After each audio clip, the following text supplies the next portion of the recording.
strategies for food। चलिए start करते हैं। तो आज का हमारा टॉपिक रहेगा एनिमल हस्बेंड्री। तो पहले हम इसके नेम का क्या मीनिंग है वही जानते हैं। एनिमल हस्बेंड्री क्या है? हस्बेंड्री का मीनिंग होता है बेटा management. What is the meaning of the term husbandry? It means management. किस चीज की मैनेजमेंट? एनिमल्स की मैनेजमेंट। एनिमल्स की मैनेजमेंट क्यों करेंगे? किस पर्पस के लिए हम एनिमल्स की मैनेजमेंट करें? हमारे अपने बेनिफिट के लिए। ठीक है, हमारा अपना बेनिफिट क्या होगा कि हमें एनिमल्स डिफरेंट तरह के प्रोडक्ट्स अवेलेबल होते हैं, जैसे meat, eggs and their further by products, जैसे वूल हो गया शिप से।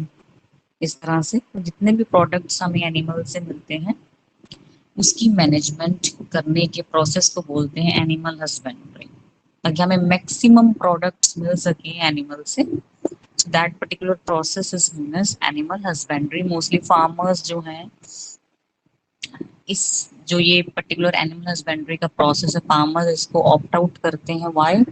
Because financially it is very profitable process, इस वजह से। तो ये तो था इसका इंट्रो। क्या होता क्या है animal husbandry? Management of animals for the farm products. ठीक है, इसके अंदर क्या किया जाएगा बेटा? इसके अंदर हम एनिमल्स को फीड करते हैं, खाना देते हैं बैलेंस डाइट की फॉर्म में। ब्रीड करते हैं। ब्रीड मतलब मेल और फीमेल को सिलेक्ट करेंगे जिनका जो क्वालिटी है it is superior. Superior quality के मेल और फीमेल को सिलेक्ट करेंगे और आपस में इनको ब्रीड कराएंगे। थर्ड है हाउसिंग। अच्छा रहने का जगह देंगे जिसमें प्रॉपर वेंटिलेशन होगा, वाटर का अवेलेबिलिटी होगा, पानी का अवेलेबिलिटी होगा, टेम्परेचर ऑप्टिमम होगा। इस तरह के हाउस में हम उनको ठहराते हैं। एंड हेल्थ केयर फैसिलिटीज, कोई डिजीज ना हो उन एनिमल्स को, यह देखेंगे हम। प्रॉपर इंस्पेक्शंस की जाएगी, रिकॉर्ड मेंटेन किए जाएंगे। तो ये 4 से 5 कुछ ऐसे स्टेप्स हैं जो कि हमें एनिमल हस्बेंड्री में हेल्पफुल होते हैं। एनिमल हस्बेंड्री की किसकी जाती है? Life stock. लाइफ स्टॉक क्या है? These are farm animals. ठीक है, जितने भी डोमेस्टिकेटेड एनिमल्स हैं उनको हम कह देते हैं दे आर लाइफ स्टॉक। इसमें आ जाएगी कैटल, आ जाएगी काऊ, आ जाएगी शीप, ठीक है, बफलो, गोट, कैमल, पिग, हॉर्स। इस तरह से ये जो एनिमल्स है सारे आ जाएंगे लाइफ स्टॉक के। लाइफ स्टॉक के अंदर ही बेटा जो एनिमल हस्बेंड्री है इसके अंदर ही आ जाती है poultry farming and fisheries. Poultry farming में बर्ड्स को का मैनेजमेंट करते हैं फॉर एग्स एंड मीट, और फिशरीज के अंदर हम फिशेस का करते हैं मैनेजमेंट एंड क्या किस पर्पस के लिए? मीट के। तो चलिए स्टार्ट करते हैं। हाँ जी, role of animal husbandry in human welfare क्यों किया जाता है? क्या फायदा क्या है एनिमल हस्बेंड्री का फार्मर्स को? या अगर हम भी ऑप्ट आउट करते कि हाँ हम आगे जाके एनिमल हस्बेंड्री को ही एज अ ऑक्यूपेशन करेंगे, उसमें हमें क्या फायदे रहेंगे वो अब हम देखते हैं। Dairy products. अगर हम डेयरी फार्म मैनेजमेंट करते तो हमें डेयरी प्रोडक्ट्स मिलते हैं जिसमें मिल्क आ जाता है। ठीक है, मिल्क के बाय प्रोडक्ट्स, अगर मिल्क से हम योगर्ट बनाते हैं, योगर्ट को फर्दर सेल करते हैं, इट इज ऑल्सो प्रॉफिटेबल। चीज, बटर, आइसक्रीम एक्सेट्रा, इस तरह से डिफरेंट चीजें हैं जो मिल्क से बना सकते हैं। दूसरा है मीट। ठीक है, मिल्किंग एनिमल्स को जब इनका भी फॉरेन कंट्रीज में, हमारे कंट्री में तो इतना नहीं, फॉरेन कंट्रीज में इनका मीट भी खाया जाता है। फाइबर, हमें इनसे फाइबर भी मिलता है, जैसे हमारा शीप हो गया, ठीक है, गोट हो गई, इनसे हमें वूल मिलता है। और इनकी जो चमड़ी है उससे हमें लेदर भी मिलता है, और लेदर के प्रोडक्ट्स को भी आगे जाके हम सेल कर सकते हैं। They can also B use for labour. भारी मैनुअल काम कराने के लिए हम एनिमल्स का इस्तेमाल करते हैं, जैसे हॉर्सेस हो गए, डंकीज हो गए, आक हो गए। एंड फर्टिलाइजर्स, एनिमल का जितना भी, जैसे अगर हम शीप की बात करें तो उसका वूल हो गया, या अगर इनका डेथ हो गया एनिमल्स का तो इनका जो स्किन है, इनके जो बोन्स हैं, they can also be used as a manure. धरती में दबा देंगे और by the process of decomposition वो मैन्योर में कन्वर्ट हो जाएगा, और हमें पता है जो मैन्योर्स हैं ये सॉइल का फर्टिलिटी को इंक्रीज करते हैं। So these are certain rules of animal husbandry. ठीक है, तो अब हम वन बाय वन देखते हैं।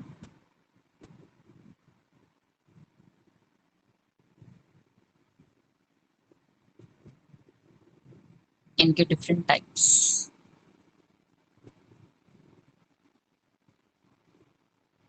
यस, पहले आ जाएगा बेटा dairy farm management. Dairy farm management. Dairy farm management इसके नेम से पता चल रहा है कि इसमें हम मोस्टली डेयरी एनिमल्स का ही को ही मैनेज करते हैं, जिसमें काउज, बफलोज और डिफरेंट टाइप ऑफ केटल्स का इस्तेमाल होता है। एंड क्या चीज बनाने के लिए? For the production of milk and its by products. तो एक और चीज है कि जो हमारा काऊ है, हमने अक्सर हो काऊ मिल्क होता है, cow milk is mostly yellowish in colour, जबकि जो बफलो का मिल्क होता है वो वाइट कलर का होता है।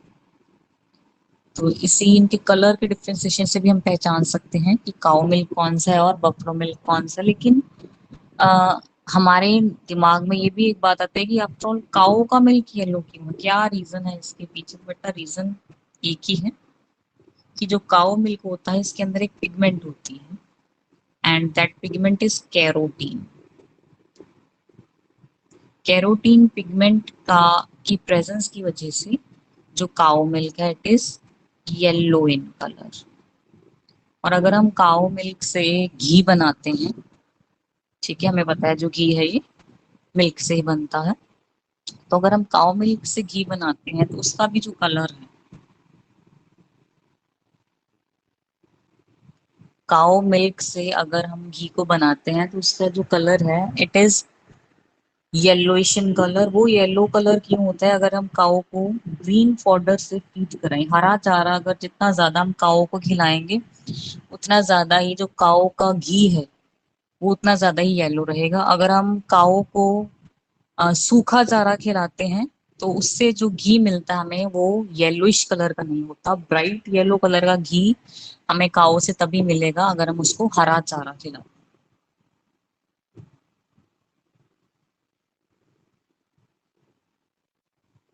तो यस बेटा, हम स्टार्ट कर रहे हैं डेयरी फार्म मैनेजमेंट। तो डेयरी फार्म मैनेजमेंट में कुछ प्रोसेसेस हैं। हालांकि ये वाला टॉपिक मैंने आपको पढ़ने के लिए बोला था, बट मैं पढ़ा ही रही हूँ आपको। डेयरी फार्म मैनेजमेंट में कुछ स्टेप्स हमें करने पड़ते हैं, तो उन्हीं स्टेप्स को हम पढ़ते हैं कैसे कैसे हम डेयरी फार्म मैनेजमेंट कर सकते हैं। तो पहला स्टेप है जो, उसमें भी उस स्टेप के अंदर चार सब स्टेप्स हैं। उन चार सब स्टेप्स को हम पहले अपनाते हैं। वो चार सब स्टेप्स क्या है? दिस BWFH, ये फर्स्ट लेटर है उन स्टेप्स का। B for breeding, W for weeding, F for feeding and H for heeding. तो चलिए इनको एक एक करके हम समझते हैं क्या है। सबसे पहले ब्रीडिंग। ब्रीडिंग में हम क्या करते हैं? हम मेल और फीमेल कैटल को सिलेक्ट करते हैं जो कि सुपीरियर क्वालिटी का होता है। सुपीरियर क्वालिटी का कैटल कैसे हम पहचानेंगे? एक तो मिल्क प्रोड्यूसिंग एबिलिटी ज्यादा होनी चाहिए, ज्यादा मिल्क प्रोडक्शन कर सके, एक सुपीरियर कैरेक्टर ये हो गया। दूसरा कैरेक्टर क्या होना चाहिए? They should be disease resistant. ठीक है, पहली चीज कि हाई मिल्क प्रोडक्शन। दूसरा, they should be disease resistant, male भी और फीमेल भी। फीमेल के अंदर तो मिल्क प्रोड्यूसिंग भी आ जाएगा और डिजीज रेजिस्टेंट भी आ जाएगा। मेल के अंदर डिजीज रेजिस्टेंट तो होना ही चाहिए, साथ में जो मीट प्रोडक्शन है, जो उनका मीट का लेयर है वो भी ज्यादा होना चाहिए। फॉरेन कंट्रीज में मेल के अंदर ये मीट वाला करेक्टर देखते हैं, हमारे इंडिया में तो सिर्फ हम ये देखते हैं कि जो मेल है वो डिजीज रेजिस्टेंट होना चाहिए, और जो फीमेल है इसका जो मिल्क प्रोडक्शन का रेट है ये ज्यादा होना चाहिए। तो ऐसे दो सुपीरियर मेल और फीमेल्स को हम सिलेक्ट करते हैं, इनको आपस में ब्रीड कराते हैं और इनकी जो प्रोजनी होती है उसको हम फर्दर यूज करते हैं। ठीक है, ये तो हो गया आपका पहला स्टेप ब्रीडिंग। सेकेंड स्टेप है बेटा वीडिंग। वीडिंग, जैसे प्लांट्स के अंदर आपने वर्ड सुना होगा वीड्स। वीड्स होते हैं अननेसेसरी प्लांट्स जो मेन क्रॉप के साथ ग्रो करते हैं। यहाँ पे वीडिंग का मतलब है कि वह एनिमल्स जो कि ना तो डिजीज रेजिस्टेंट है और ना ही उनमें मिल्क प्रोडक्शन का जो क्वालिटी है वो अच्छा है, कम मिल्क प्रोड्यूस कर रहे हैं और डिजीज रेजिस्टेंट भी नहीं है, ऐसे एनिमल्स को हम आपस में ब्रीड नहीं करने देते। इनको अलग से छांट के बाहर निकाल देते हैं, इनको नहीं रखते। तो इस प्रोसेस को कह देते हैं वीडिंग। ठीक है, to remove the unnecessary animals which are having inferior characters, ये हो गया वीडिंग। थर्ड स्टेप है बेटा फीडिंग। फीडिंग का मीनिंग है उनको अच्छी खुराक दी जाती है, बैलेंस्ड डाइट दी जाती है जिसके अंदर वाइटामिन्स, प्रोटीन्स, कार्ब्स, इन सब का जो निश्चित प्रोपोर्शन है उसके अंदर इनको फीड कराया जाता है। लास्ट है इसके अंदर आता है हीडिंग। हीडिंग हीडिंग का मतलब होता है देखभाल करना।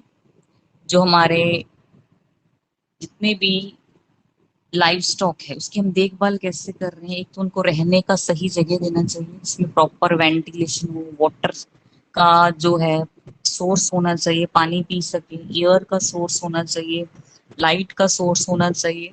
ठीक है, इस तरह से हम उनकी देखभाल कर सकते हैं। इस चीज को कहते हैं फीडिंग। तो ये चार मेन स्टेप्स है BWFH के नाम से हम इनको जानते हैं। नेक्स्ट बेटा हेल्थ केयर। जिस भी कैटल को हम पाल रहे हैं फॉर डेयरी फार्म मैनेजमेंट, उसका प्रॉपर हमें रेगुलर इंटरवल्स में चेकअप कराते रहना चाहिए वेटरनरी डॉक्टर्स के थ्रू। और उनका एक हेल्थ रिकॉर्ड भी मेंटेन रखना चाहिए। अगर कोई डिजीज है तो उसको ठीक कराना चाहिए। इस तरह से सूटेबल एनवायरमेंटल कंडीशंस प्रोवाइड करनी चाहिए। अभी मैंने बताया था कि जहाँ ये रह रहे हैं वहाँ का वेंटिलेशन, वहाँ का टेम्परेचर, वहाँ का लाइट, वाटर, एयर, ये सारा का सारा हमें बहुत ध्यान से देख के रखना है ताकि किसी भी तरह की प्रॉब्लम हमारे एनिमल को ना आए। क्योंकि अगर वो किसी भी तरह के प्रॉब्लम में रहेगा, अनईजी रहेगा, तो उसका सीधा सीधा इफेक्ट मिल्क प्रोडक्शन में पड़ेगा जो कि हम नहीं चाहते। नेक्स्ट बेटा रेजिस्टेंट टू डिजीजेस। हमने पूरी कोशिश करनी है कि हमारा जो एनिमल है उसको किसी भी तरह का डिजीज ना हो। इसके लिए हम रेगुलर इंटरवल्स में उसको वेटरनरी डॉक्टर से उसकी जांच कराते हैं और उसका प्रॉपर एक रिकॉर्ड मेंटेन करके रखते हैं। यही आगे भी बताया गया, रेगुलर इंस्पेक्शंस होनी चाहिए बाय द वेटरनरी डॉक्टर। तो ये था बेटा dairy farm management. Dairy farm management में अगर आपको कोई चीज नहीं पता चल रही तो आप एक बार मेरे से पूछ सकते हैं।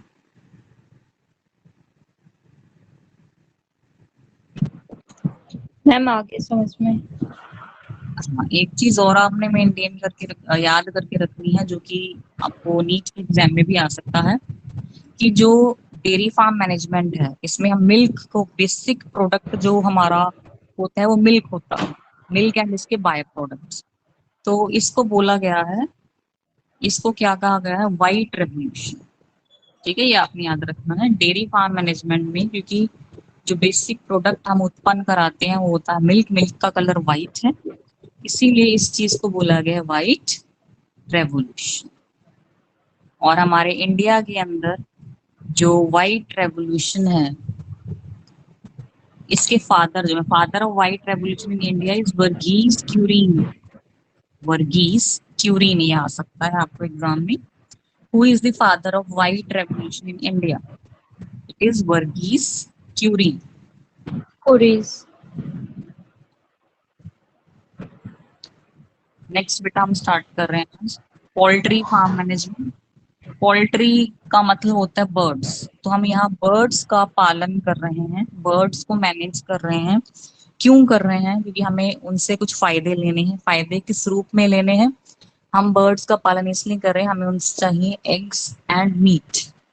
ठीक है, तो जो पोल्ट्री बर्ड्स होते हैं उनमें आ जाते हैं चिकन, आ जाता है टर्की, आ जाती है डक्स, गीज, स्वैन्स, ग्वीनी फाउल्स, पिजन्स भी आ जाते हैं, पी फाउल्स, क्वेल्स, ये सारे आ जाते हैं पोल्ट्री के अंदर।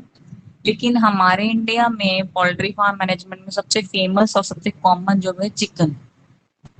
डक्स का भी इस्तेमाल होता है लेकिन ज्यादा अमाउंट सबसे ज्यादा जो फेमस है वो चिकन है, क्योंकि इंडिया में इसी को खाना पसंद करते हैं और इन्हीं की एग्स को पसंद करते हैं, डक्स के।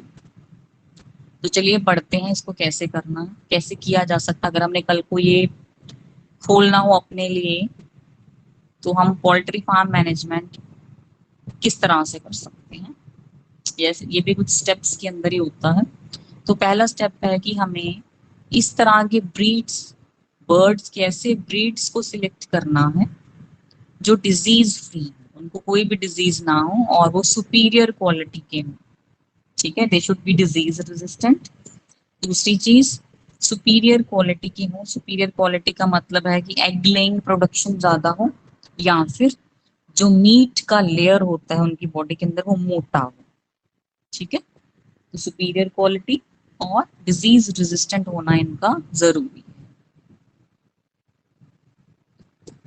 और इसके बेसिस पे अगर हम सुपीरियर क्वालिटीज को देखें तो अगर हम चाहते हैं अच्छे अमाउंट में, ज्यादा अमाउंट में एग ले करने हो, उसके लिए जो फेमस ब्रीड है वो है सिंगल कॉम व्हाइट लेगहॉर्न। कौन सी ब्रीड है जो बहुत ज्यादा अमाउंट में एग्स देती है एक ही बार में, वो है सिंगल कॉम्ब व्हाइट लेगहॉर्न। इनका नाम को आपको रटना पड़ेगा। ठीक है, और ये तो थी एग लेइंग। और जो मीट लेइंग, जिसमें मीट अच्छा मिलता है, वो कौन सी इनकी स्ट्रेन है, वो है बेटा प्लाईमाउथ रॉक। हाइब्रिड है ये सारे, इसलिए इनका नाम ऐसा है, प्लाईमाउथ रॉक। दूसरा है कॉर्निश। तीसरा है न्यू हैम्पशायर। ठीक है, फॉरेन में इनके जो ब्रीड्स एंड डेवलप हुए हैं, इसलिए इनके नेम्स भी कुछ इस तरह के हैं। मीट प्रोडक्शन के लिए अच्छी जो क्वालिटी, अच्छी ब्रीड है, वो किस किस की पाई जाती है, Plymouth rock, Cornish and new Hampshire की। एग लेइंग के लिए अच्छी वैरायटी है, अच्छी ब्रीड किसकी है, सिंगल कॉम्ब व्हाइट लेगहॉर्न।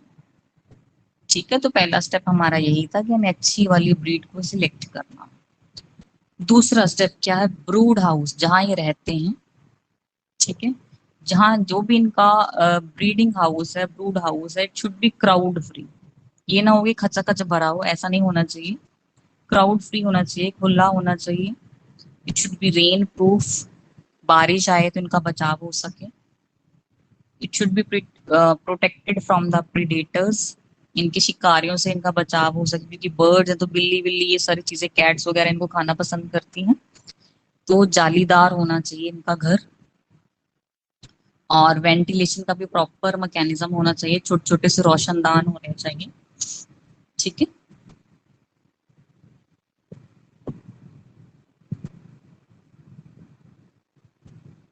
अब हम पढ़ते हैं कि नेक्स्ट क्या कैरेक्टर्स होने चाहिए इनके अंदर।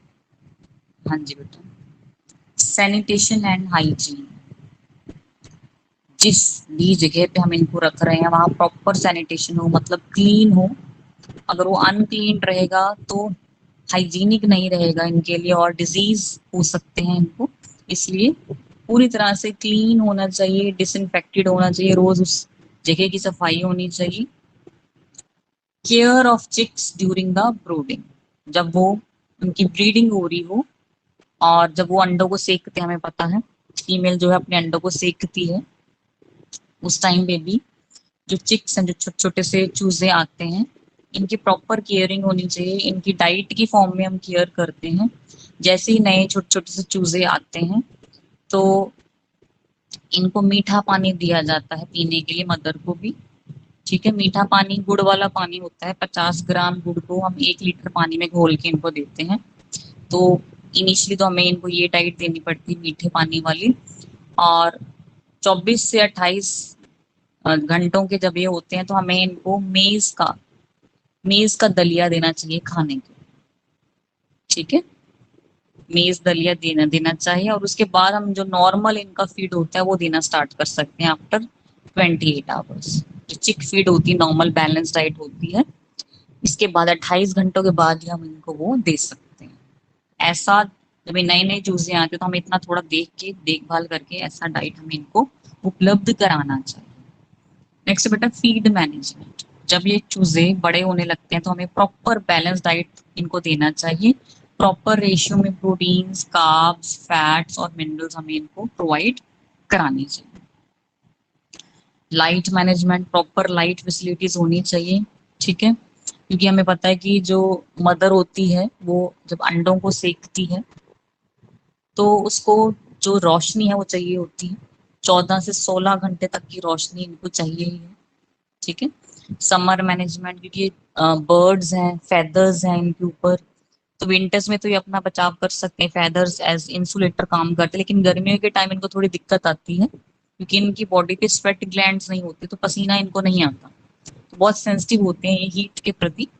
तो हमें हमें प्रॉपर वेंटिलेशन देनी चाहिए, छोटा मोटा फैन हो या किस तरह से इनको हीट मतलब ज्यादा गर्मी ना लगे, ऐसा मैनेजमेंट हमें इनके ब्रूडिंग हाउसेस में करना चाहिए। फिर है विंटर मैनेजमेंट। विंटर मैनेज जब बहुत ज्यादा सर्दी होती है तो हमें जो अंदर का टेम्परेचर है इनके ब्रूडिंग हाउसेस का जो टेम्परेचर है वो लगभग 15 डिग्री सेल्सियस तक ही रखना, इससे अबव ही रखना चाहिए, इससे कम नहीं होने देना चाहिए, इससे ज्यादा ठंडा नहीं होना देना चाहिए। अब हम देखते हैं बेटा नेक्स्ट कुछ ब्रीड्स, इनमें से अब दो दो एग्जाम्पल्स भी पढ़ लेंगे तो चलेगा। इंडिजीनस ब्रीड मतलब जो देसी ब्रीड्स हमारी इंडियन ब्रीड्स हैं, कोई भी देसी चीज हो उसके लिए जो वर्ड यूज होता है इंडिजीनस। अमेरिकन ब्रीड जहाँ जो अमेरिका में बनाई गई है, ठीक है। इंग्लिश ब्रीड जो कि इंग्लैंड के अंदर इनको ब्रीड करा के बनाया गया, तो हमारा देसी ब्रीड है असील। अमेरिकन ब्रीड्स हैं Plymouth Rock, Wyandotte, Rhode Island Red, Jersey Black Giant, New Hampshire, ठीक है। और एशियाटिक ब्रीड्स के अंदर ब्रह्मा, कोचीन, लैंगशन आ जाता है। इंग्लिश ब्रीड्स के अंदर आ जाती हैं Cornish, Sussex, red cap. Mediterranean breeds के अंदर लेगॉन आएगा, एनकोना आ जाएगा। कोई दो दो आप कर लीजिए, सारी करने की भी जरूरत नहीं, दो दो भी कर लेंगे तो चलेगा, ठीक है। तो ये थोड़ा आपने देख लेना है। पोल्ट्री फार्म मैनेजमेंट में कोई आपको दिक्कत आई हो तो वो आप बता दो। No ma'am. चलिए बेटा नेक्स्ट हम कि जो हम पोल्ट्री फार्म मैनेजमेंट कर रहे हैं इनको डिजीज से कैसे बचा सकते हैं। हमें पता है कि हमारे इंडिया में जो मोस्टली बर्ड्स को डिजीज होता है बहुत ज्यादा कॉमन अमाउंट में, वो है बर्ड फ्लू। हर साल ही तकरीबन ये आता है, और ये वायरस वायरल डिजीज है। किस वायरस से होता है ये? It is caused by a virus H5N1, ठीक है।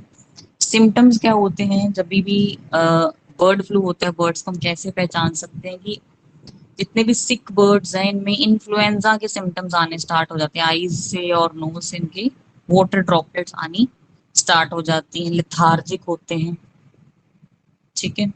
और जैसे भी हमें पहचान हो जाए, इनका टेस्टिंग हम करा लें कि हाँ बर्ड्स जो है अब ये नॉर्मल नहीं है, इनको ये बर्ड फ्लू हो चुका है, तो हमें सेग्रीगेट कर देना चाहिए। किससे? जो हमारे अनडायग्नोज जितने भी हमारे सही बर्ड्स हैं जिनको अभी ये वाला डिजीज नहीं हुआ, उनको इनसे सेग्रीगेट सेपरेट कर देना चाहिए। दूसरी चीज, जितने भी डेड बर्ड्स हैं उनसे लिंक जितनी भी चीजें हैं सबको हटा देना चाहिए वहां से, ब्रूडिंग हाउसेस से। इनको या तो हमें जला देना चाहिए या फिर इनको दबा देना चाहिए, और उन ब्रूडिंग हाउसेस का डिसइंफेक्शन करना चाहिए, ठीक है। तो ये थोड़े कुछ कुछ हैं ऐसे स्टेप्स जो हमें